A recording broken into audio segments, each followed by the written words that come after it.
Have you ever stopped and really thought about your job? I mean, how did it even get to be the way it is? The whole 9 to 5 grind, the office, the Zoom calls, none of this just appeared out of nowhere. It all has a history. And that history, well, it's this incredible story about how two huge forces, the land we live on and the tools we invent, have shaped the way we earn a living for centuries. So today, we're going to dive in and trace that whole evolution, from the farm to the factory and all the way to where we are now. So everything really starts with this one big idea. Before we ever built a single factory or wrote one line of code, the land itself was setting the stage. I mean, think about it, right?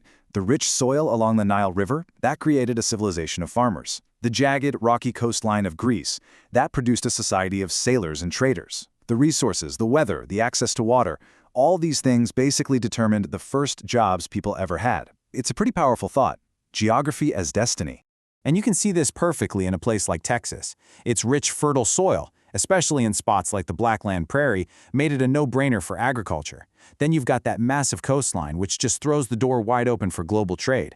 And its location, right in the middle of the country, that's the perfect recipe for a logistics hub. Oh, and let's not forget the oil and minerals just sitting underground, ready to fuel entire industries. See? Geography wasn't just some passive backdrop, it was the engine making it all go. Okay, so that brings us to our first major era of work. For most of human history, life literally revolved around the dirt beneath our feet. Just try to imagine a world where your entire day is run by the sun and your whole life depends on the weather and the quality of the land. That was the agrarian engine. It was a society built from the ground up on the backs of farmers. But then, one single invention came along and changed absolutely everything. It was a machine so powerful, so revolutionary, it didn't just put the agrarian economy into overdrive, it actually set the stage for a whole new way of working. And no, it wasn't a computer or a microchip. It was a pretty simple little device designed to do one thing: separate cotton fibers from their seeds. It was the cotton gin. And this really shows you just how dramatic that change was. Before the gin, getting cotton ready was this slow, back-breaking job you had to do by hand. It was incredibly inefficient, and it really limited how much you could produce. But after the gin, suddenly one person could do the work of 50. This wasn't just a small step up in productivity, it was a full-blown revolution. It cemented an entire economic system built on massive farms and totally changed the game for land and labor. And you know, that same inventive spark that gave us the cotton gin eventually jumped from the field into the factory. This marks the next huge shift in our story, the Industrial Revolution. As machines started doing more of the work on the farm, it meant people could pack up, move to the cities, and take on brand new jobs that looked nothing like what their parents or grandparents had ever done. So what was the secret sauce powering this new industrial age? It's a concept called the division of labor. Think of it like making a pizza. Instead of one person doing everything from scratch, you have one person who just makes the dough, another who just spreads the sauce, a third who adds the cheese, and on and on. Why? The goal is to crank out as many pizzas as you can, as fast as you can. And that was the basic logic that built the modern factory. And here's what that idea looks like in its most famous form: the assembly line. Yeah, it might seem super repetitive, but this system was an absolute game changer. One worker's only job is to add part A. The next person's only job is to attach part B. And it just keeps moving down the line. This allowed for production on a scale nobody had ever seen before, which made all sorts of goods cheaper and way more accessible for everyone. This whole industrial model, powered by people moving to cities and waves of immigrants coming for work, became the defining feature of the American economy for pretty much the entire 20th century.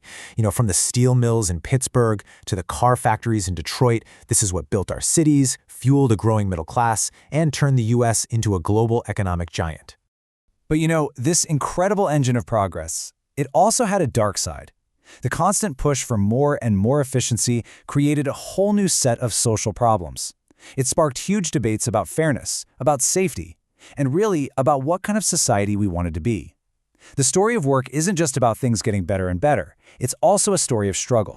Can you imagine working 12-hour days, 6 days a week in a factory that was dark, dirty, and dangerous? That was the reality for a lot of people. The drive for efficiency often meant terrible hours, low pay, and just awful working conditions. And that reality sparked powerful reform movements, like the Progressive Era, where people fought for new laws and regulations to make work and society safer and more fair for everyone. And this gets to a really powerful tension at the heart of this whole period. The American story is built on this ideal of equal opportunity, the idea that anyone, through hard work, can make it. And that ideal really did fuel incredible innovation. But it's also so important to understand that for much of our history, that was more of a dream than a reality. There were real, systemic barriers that blocked many groups, including women, African Americans, and Mexican Americans, from ever getting access to those same opportunities. So, we've traced this path of how geography and technology took us from the farm to the factory. But the story doesn't just stop there, not at all. The evolution of work is always happening, and right now we are living through the next major chapter. Our journey is leading us to a brand new frontier, the future of work. So let's lay it all out. Here's the whole arc in one simple timeline. We started out in the agrarian era, living on the farm. Then we moved into the industrial era, defined by the factory. And now, we're in the post-industrial era, an economy driven by services and information. Which brings us to the final and I think most important question. We've seen how geography and technology, from rich soil to the assembly line, created the jobs of the past. So as you look around today at things like artificial intelligence, remote work, and a globally connected world, what forces are shaping the work of tomorrow? The evolution is still happening, and the next chapter? Well, that one's up to us.